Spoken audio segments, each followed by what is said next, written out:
qui joue le jeu des nuits sans lumière. Ça ne me dérange pas plus que ça. La plupart ont suivi. Il y en a qui sont pour, il y en a qui sont contre. Mais s'il faut le faire, je le ferai. On est plus dans le noir le soir et la nuit, oui.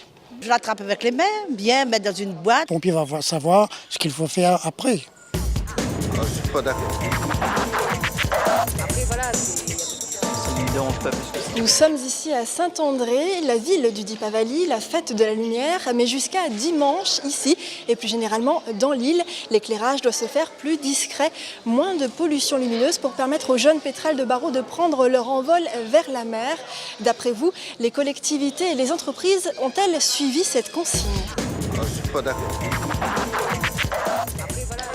Pas vraiment, parce qu'à côté de moi, je trouve que dans les rues, il y a toujours les lumières. Donc je pense que surtout la route de Cambé. Sur Sainte-Suzanne, si je vois que assez souvent, il y a pas de lumière en fait. Donc tout est éteint et c'est pas plus mal.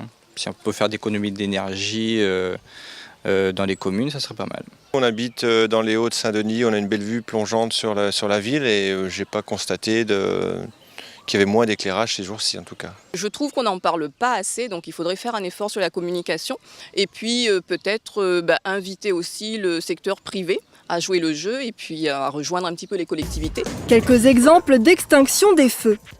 À Saint-André, la diminution de l'éclairage ne se fait que sur une partie du parc du Colosse. Les coursives et le grand kiosque restent éclairés. Le parking est quant à lui éteint à partir de 22h.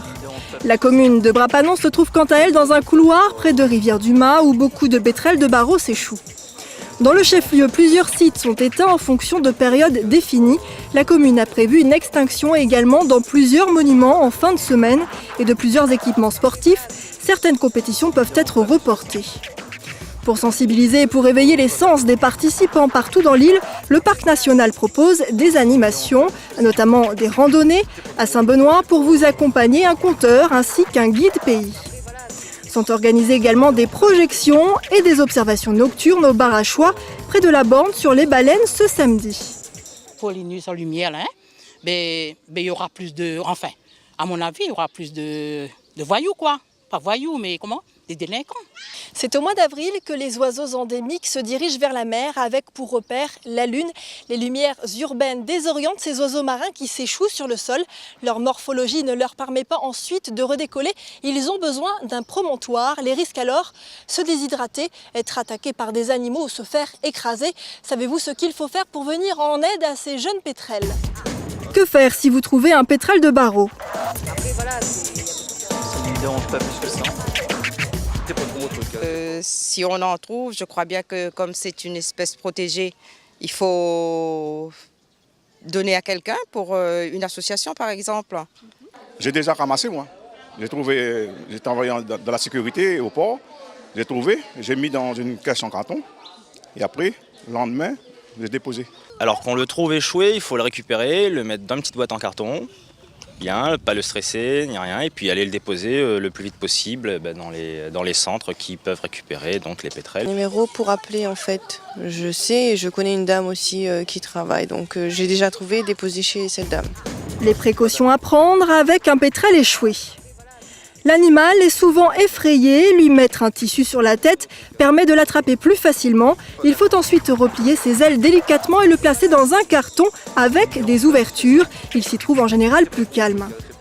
Placez-le ensuite dans une zone où la chaleur est modérée et surtout à l'abri des chiens et des chats. Ne lui donnez pas à manger. Reste à contacter la Société d'études ornithologiques de La Réunion pour leur remettre le jeune pétrel. Depuis l'arrivée de l'homme, 22 espèces d'oiseaux ont disparu, 18 nichent encore à La Réunion. La moitié d'entre elles sont rares et menacées. Concernant les pétrels noirs, seuls 2 à 3 individus sont vus chaque année. Les espèces d'oiseaux terrestres sont pour la plupart endémiques. Bonnes oiseaux, c'était bonnes oiseaux endémiques de La Réunion. Le bon pétrel, il vient pondre La Réunion. Après, ça va vers la lune et il ne faut pas laisser la lumière allumée la nuit dans les villes. Cette pollution lumineuse perturbe aussi la ponte des tortues marines et certains insectes nocturnes utiles à la chaîne alimentaire. Alors pour préserver le cycle naturel de ces êtres vivants, mais aussi pour faire des économies d'énergie et pourquoi pas sur la facture d'électricité, choisissez une ambiance plus romantique.